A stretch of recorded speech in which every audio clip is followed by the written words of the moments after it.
mulai bagian pertama dulu. Apa argumentasi yang bisa disampaikan untuk pembahasan kita pada kesempatan kali ini? Kenapa kita mesti belajar tentang hadis-hadis atau berita-berita kehidupan akhir zaman? Pertama, Quran surah ke-2 Al-Baqarah ayat yang ketiga, paling kiri, pertengahan. Alladzina yu'minuna bil ghaib wa yuqimuna as-salat. Baik, ada disebutkan di Quran ciri orang takwa itu, ciri pertamanya adalah dia beriman, yakin pada sesuatu yang gaib. Gaib, saya pernah terangkan, tak tampak dalam pandangan, belum tampak dalam pandangan kita. Kalau kelihatan kemudian kita yakini, itu ilmu namanya. Tapi kalau belum tampak sekarang, tapi kita yakin itu ada, dan kita akan menatapnya di kemudian hari, atau merasakannya, maka berubah itu pengertiannya dari ilmu jadi iman. Sesuatu yang belum tampak. Allah itu gaib, belum tampak sekarang. Nanti satu saat kita kembali kepadanya, akan diberi kesempatan ada yang langsung melihat Allah tanpa hijab. Di Quran surah 75, ayat 22-23. Paling kiri sebelah atas, wujuhu yawma idzin nadhirah. Ada orang-orang yang saat di hari kiamat, wajahnya berbinar gembira.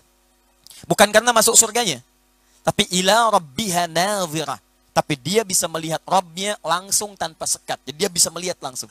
Kegembiraannya luar biasa. Yang tidak pernah ditatap selama di bumi, yang tidak pernah kemudian terlihat, tiba-tiba yang memberikan, menyembuhkan saat sakit, yang memberikan segala kebutuhan, memaafkan kalau salah, mengampuni kalau dosa, tiba-tiba tertatap di suatu hari. Ibu tidak pernah jumpa dengan anak, misal, selama 40 tahun, dari dilahirkan sampai kemudian tumbuh dewasa. Ada seorang anak kemarin terpisah dengan ibunya, dari sejak dilahirkan, kemudian diberikan pada orang lain, dia tinggal di Belanda selama 40 tahun. Dia mencari, sampai kemudian ke Indonesia, bertemu dengan ibunya di pelosok desa. Dari kejauhan, sudah menangis, dipeluk bolak-balik dan sebagainya. Air mata mengalir, wajahnya bahagia. Jika dalam urusan kemanusiaan saja 40 tahun nggak bertemu, bahagianya luar biasa. Maka bayangkan saat kita hidup sampai wafat, belum pernah melihat Allah, tiba-tiba bisa punya kesempatan dengan itu. Kata Quran, wujuhu yawma idzin nadhirah. Jika ada orang yang merindukan Nabi saja, Rasul, sampai menangis. Ada yang menangis setiap hari. Ada yang malam hari merindukannya. Ada yang sahabat Nabi sampai nggak bisa makan minum. Ya karena khawatir di akhirat tidak bertemu Nabi. Mengadukan kepada Nabi esok harinya. Ya Rasulullah, engkau kan Nabi, engkau kan Rasul. Surga engkau paling tinggi. Aku khawatir saat di surga tidak bertemu dengan engkau. Sampai turun kemudian Quran surah keempat An-Nisa ayat ke-63 itu. Wa may yuti'illaha wa rasulahu fa ulaika ya ma'alladzina an'ama Allahu 'alaihim minan nabiyyin. Kalau kamu mau taat kepada Allah, taat pada Rasul, kamu akan dikumpulkan bersama para nabi seluruhnya, bukan hanya dengan aku. Maka kalau pada nabi saja kerinduan luar biasa, maka bagaimana seorang hamba kerinduannya kepada Allah Subhanahu wa taala. Nah, di antara tanda-tanda orang-orang yang beriman, bertakwa, dekat dengan Allah, dia selalu yakin pada yang gaib. Ciri orang takwa, Allah gaib. Segala yang belum tampak, belum dirasakan sifatnya gaib. Alam kubur itu gaib. Termasuk kehidupan-kehidupan, tanda-tanda akhir zaman yang belum disampaikan, dirasakan kekinian, itu pun termasuk perkara gaib. Jadi ketika kita membahas tentang persoalan ini, kata para ulama, itu adalah bagian dari tanda ketakwaan seorang muslim. Ya. Kenapa kita bahas tentang persoalan akhir zaman, padahal belum tampak sekarang? Itu materi gaib. Belum tentu Anda mengalaminya.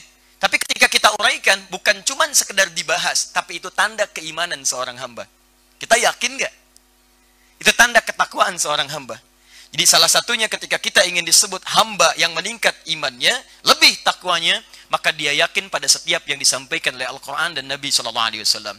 Di antara pembahasan itu adalah pembahasan tentang kehidupan akhir zaman. Jadi ketika teman-teman berbahagialah saat pembahasan ini disampaikan, judulnya kemudian ditebarkan, ternyata Anda yang terpilih hadir di sini, boleh jadi saya berhusnudzon kepada Allah Subhanahu wa taala, disitulah kemudian Allah ingin mengangkat keimanan ketakwaan kita di hadapan Allah Subhanahu wa taala. Ini poin yang pertama. Berbahagialah teman-teman karena tidak semua orang bisa membahas tentang persoalan ini. Ya. Dan kalau Allah sudah kumpulkan Anda, lalu digerakkan, diringankan langkah Anda, Allah ingin naikkan dan Anda belum mau berubah juga, pulang dari sini masih tidak ada perubahan, pulang dari sini masih kurang iman. Kalau dengan semua ini belum menyentuh Anda, Anda butuh apa lagi? Satu. Dua. Hadis riwayat Muslim. Nomor hadis yang ke-8. Saya bacakan hadisnya, ini agak panjang tapi saya agak percepat. Qala an Umar bin Khattab radhiyallahu taala anhu qala, hadis riwayat sahabat Umar bin Khattab, semoga Allah meridai kepada beliau, beliau menyampaikan, Bainama nahnu julusun 'inda Rasulillah sallallahu alaihi wasallam. Tatkala kami sedang duduk santai bersama Rasulullah sallallahu alaihi wasallam. Jadi ada julusun, ada bainama julus, itu beda. Kalau cuma julus itu duduk bisa serius ya.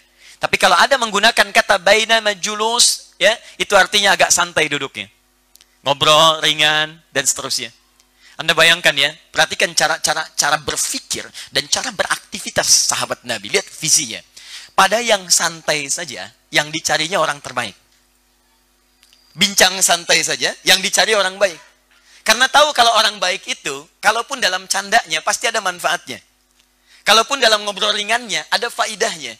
Ini pesan seakan-akan dari hadis-hadis yang disampaikan oleh para sahabat, dimanapun Anda beraktivitas, selalu cari orang baik. Ingin berumah tangga, cari orang baik. Torik, Ahmad. Ya? Ingin kemudian bekerja, cari orang baik. Yang pintar banyak, tapi yang baik belum tentu, Pak. Sekarang di kita banyak orang pintar. Ahli hukum banyak, Bu. Tapi banyak juga yang dihukum. Betul. Ya, ahli ekonomi banyak. Tapi keahliannya, apakah didorong dengan kebaikan atau tidak? Karena ketika seseorang ahli dan pintar tidak diisi dengan nilai kebaikan, itu yang paling bermasalah. Karena bahkan kepintarannya bisa digunakan untuk mencelakai orang lain. Apa Anda kira pencuri tidak pintar? Pintar, cuman kepintarannya digunakan untuk berbuat yang tidak tepat. Pintar ngamatin orang, kapan dia masuk masjid? Oh, jam sekian. Keluar jam sekian. Isya kurang lebih 5 menit. Diamati. Untuk apa? Untuk nyari kotak masjid. Begitu orang takbir, masuk, cik. Kamera di sini sudah dilihat tuh. Keluar. Memetakan masjid untuk mencari kotak masjid. Pintar. Dalam hal ini, cuma kepintarannya tidak digunakan pada hal yang tepat. Karena itu kembalikan pada keadaan ini. Umar memberikan gambaran pada kita. Kalau Anda hadir dimanapun beraktivitas, cari orang-orang terbaik. Tiba-tiba, bainama nahnu julusun 'inda Rasulillah sallallahu alaihi wasallam, ittala 'alaina rajulun syadidu bayadhith thiyab. Tiba-tiba datang seorang lelaki, tidak diketahui dari mana ia tiba, pakaiannya begitu putih rapi. Kemudian syadidu bayadhith thiyab, syadidu sawadi sya'ri. Ya, rambutnya menghitam rapi. La yura 'alaihi atharus safari. Tidak nampak di badannya bekas-bekas lelah. Ini adab. Petunjuk kedua bagi orang yang ingin menuntut ilmu pengetahuan, maka dia menyiapkan dengan sempurna. Ini nanti saya beritahu ternyata malaikat yang menyamar, agak cepat sedikit. Dia malaikat yang menyamar, ingin menunjukkan kepada kita bagaimana cara belajar yang baik. Datang dengan pakaian yang bagus. Maksud bagus itu siap untuk belajar, tidak harus mewah. Yang membuat kita itu bisa semangat. Anda kan kalau melihat saya datang ke sini pakai kaos, celana selutut dikit, peci sengklek, kan Anda nggak enak melihatnya. Ya sama saya juga begitu. Begitu melihat Anda tidak karuan, saya kan khawatir. Ya memikirkan akhir zaman ini rupanya umatnya. Baik, jadi kita padukan di situ. Baik, kemudian apa yang terjadi setelah itu? Persiapan bagus dan tidak mampir-mampir. La yura 'alaihi atharus safari. Enggak kelihatan bekas keringat di tempat lain.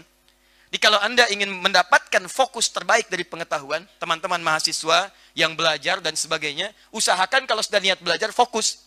Sebelum berangkat ke tempat tujuan, jangan mampir sana, mampir sini. Khawatirnya ketika tiba di tujuan, mohon maaf, keadaan Anda sudah tidak maksimal dan memori-memori di tempat sebelumnya terbawa untuk belajar. Anda mau datang, lihat burger, belum sempat beli, karena waktu mepet. Begitu ujian akan dimulai keterangannya, yang diingatnya, pulang dari sini burger saya beli. Ya, jadi ingatan kita agak berbeda sedikit. Teruskan. Fajalasa ilan Nabi SAW, orang ini duduk di dekat Nabi SAW. Fa'asnada rukbatayhi ila rukbatayhi, kemudian menyandingkan lututnya dengan lutut Nabi. Wa wada'a kaffayhi ala fakhidhayhi, sampai meletakkan telapak tangannya di pahanya. Ini sunnah yang ketiga, kalau sudah dekat di majlis ilmu, Anda bisa merapat supaya lebih dekat dengan guru, sehingga lebih jelas apa materi yang akan disampaikan. Itu lebih bagus. Datang, mendekat, kemudian jelas disampaikannya, jelas diuraikan, dan bisa terdengar dengan sempurna. Saya agak cepat, tiba-tiba orang itu bertanya, satu, ya Muhammadun akhbirni anil Islam. Ya Muhammad, tolong terangkan kepadaku tentang pokok-pokok keislaman. Dijawab oleh Nabi, selesai. Saya percepat hadisnya. Kedua bertanya tentang iman. Dijawab oleh Nabi, selesai. Ketiga ditanya kemudian tentang ihsan. Mal ihsan. Dijawab oleh Nabi, selesai. Yang keempat dia bertanya, mata sa'ah. Saya tuliskan, mata sa'ah. Kapan akan terjadi as-sa'ah? Hari kiamat. Baik, Nabi menjawab, mal mas'ulu bi'a'lama, mal mas'ulu anhu bi'a'lama minas sa'il. Tidaklah yang ditanya lebih tahu daripada yang bertanya. Mal mas'ulu anha hak kesa'ah, tidaklah yang ditanya bi'a'lama minas sa'il, lebih tahu daripada yang bertanya. Anda malaikat, dekat dengan Allah, tentunya lebih tahu dibandingkan dengan saya. Ternyata itu nanti kita akan lihat apa maksudnya malaikat bertanya kepada Nabi sallallahu alaihi wasallam. Kemudian setelah itu terangkan kepada saya tentang asyratuha, tanda-tandanya saja. Di waktunya kemudian tidak dijawab, tapi meminta kemudian tanda-tandanya, keterangannya. Yang mendekatkan dengan keterangan ini pada waktu-waktu menuju hari kiamat. Nanti yang coba kita nanti akan uraikan sebagiannya. Singkatnya disebutkan oleh Nabi, nanti kita akan bahas 1, 2, 3 poin disampaikan. Setelah itu yang paling menarik, fantalaka, tiba-tiba orang itu pergi. Datang, kemudian tiba-tiba dia pergi. Nah, kata Umar, kami tidak tahu siapa dia. Maka bertanya Nabi SAW kepada para sahabat, nah, atadril Umar, Mas Sa'id kepada Umar duluan, atadri manis sa'il? Kamu tahukah siapa yang bertanya? Siapa yang datang? Kata Umar, Allah wa Rasuluhu a'lam. Allah dan Rasulnya lebih tahu. Sahabat dekat dengan Nabi, hidup dengan Nabi, mertua Nabi, wafatnya dikubur di samping Nabi. Ketika ditanya tidak tahu jawabannya, wallahu a'lam. Ada orang tapi bukan di sini. Sahabat bukan, mertua Nabi bukan, hidup dengan Nabi tidak, wafatnya tidak dikubur di samping Nabi, ditanya, Masya Allah, buka Google. Oke, kalau tidak tahu cukup katakan apa? Wallahu alam. Baik, kata Nabi, huwa Jibril atakum yu'allimukum dinakum. Dia Jibril datang menyamar ingin mengajarkan tentang prinsip-prinsip dalam agama. Ternyata pembahasan tentang kehidupan akhir zaman itu termasuk pembahasan pokok-pokok dalam agama menurut hadis ini. Dan disejajarkan dengan Islam, iman, ihsan. Ini pertanyaan keempat disejajarkan dengan Islam. Pertanyaan pertama, apa itu Islam? Seakan-akan ingin disampaikan orang Islam yang baik, diantaranya adalah imannya baik, bersikap dengan ihsan, juga menyiapkan dirinya bahkan untuk kehidupan yang lebih akhir. Jadi kalau ada orang mengaku Muslim, beriman kepada Allah, mengaku berbuat ihsan, tapi tidak punya persiapan untuk akhir kehidupannya, ini menunjukkan tidak sempurna keislamannya. Lemah imannya, juga tidak sempurna keihsanannya. Karena itu berbahagialah ketika kita akan membahas tentang materi ini menunjukkan bahwa Allah ingin menguatkan sekaligus 3 pilar keislaman kita. 3 pilar din yang kita anut sekarang, yaitu keislaman kita, iman kita, ihsan kita. Jadi sekaligus ini jadi indikator. Kalau pembahasan tentang akhir zaman, dekat-dekat kiamat, belum bisa menguatkan nilai keislaman kita, tidak membuat keimanan kita meningkat, sekaligus kedekatan dengan Allah tidak berbangun, maka ada yang salah dalam proses pembahasan kita itu. Mungkin saya keliru menyampaikan, Anda harus mengundang ustadz yang lain. Karena akibat dari pembahasan ini, indikatornya adalah meningkat nilai-nilai ini. Paham sampai sini?